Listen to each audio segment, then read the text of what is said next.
B.El.Ed degree के बाद MA करें या फिर MEd, this is the most asked question by you people. तो आज इस क्वेश्चन को हम यहाँ पर क्लियर करने वाले हैं guys. Welcome to the channel over here, this is Radhika and welcome to BLED.in।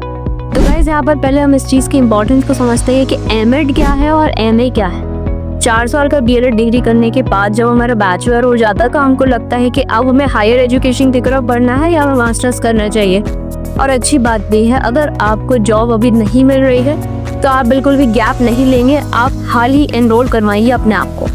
अब एमएड और एमए का डिफरेंस यहाँ पर समझते हैं गाइस। एमएड जो होता है that is masters of education, ठीक है। आपको क्या है, जो आप मास्टर कर रहे हो वो एजुकेशन सब्जेक्ट को कर रहे हो। तो एमएड में आप जब भी एमएड कर रहे हो तो वहाँ पर एक बात ये होती है कि वो किस सब्जेक्ट से आप कर रहे हो। तो वो हमेशा एजुकेशन सब्जेक्ट से आप कर रहे थे। शिक्षा शास्त्र अपने आप में एक सब्जेक्ट है, बहुत सारे बच्चों को ये चीज़ नहीं पता होती है, बट जैसे फिजिकल एजुकेशन होता है, पॉलिटिकल साइंस, हिस्ट्री होता है, वैसे education is also a subject. तो एमएड आपका एजुकेशन में ही होता है, जिससे कि जैसे कि आप यूजीसी नेट देना चाहो आगे, तो अगर आपने एमएड कर रखा है तो आप एजुकेशन से ही कर पाओगे नेट। तो एक बात ये हो गई, जितने भी बच्चे इंटरेस्टेड है एजुकेशन सब्जेक्ट में वो कर सकते हैं। अब एजुकेशन की बात क्या है कि आपको पहला बेनिफिट क्या है एजुकेशन का, कि आपने बीएलएड 4 साल जो है वो आपने एजुकेशन से ही किया है। कहीं ना कहीं सारे सब्जेक्ट्स लिंक हो जाते हैं, जो बच्चे आगे जाके एमएड करते हैं उनके लिए ईजी रहता है। एमएड के बाद क्या होता है कि आप एजुकेशन सब्जेक्ट से यूजीसी नेट दोगे और उसके बाद अगर कहीं वैकेंसीज निकलती है तो आप असिस्टेंट प्रोफेसर भी अप्लाई कर सकते हो इन एजुकेशन सब्जेक्ट, अगर आप एमएड कर रहे हो। Now let's talk about MA.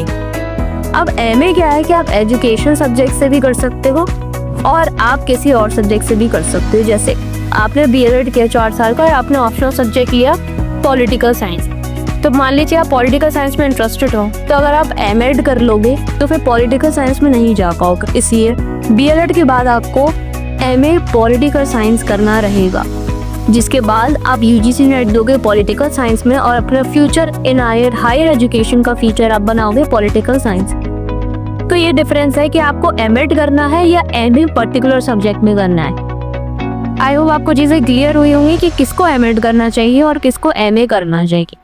अब एक क्वेश्चन और आता है यहाँ पे कि हम एमएड करें या एमए एजुकेशन करें, दोनों में क्या फ़र्क है, दोनों में क्या बेनिफिट्स हैं, क्या दोनों में डिफरेंसेस है, ये हम नेक्स्ट वीडियो में डिस्कस करेंगे। अगर आप चाहते हैं कि इसको डिस्कस किया जाए तो ज़रूर से कमेंट सेक्शन में बताएं अगर कोई भी कंफ्यूजन है।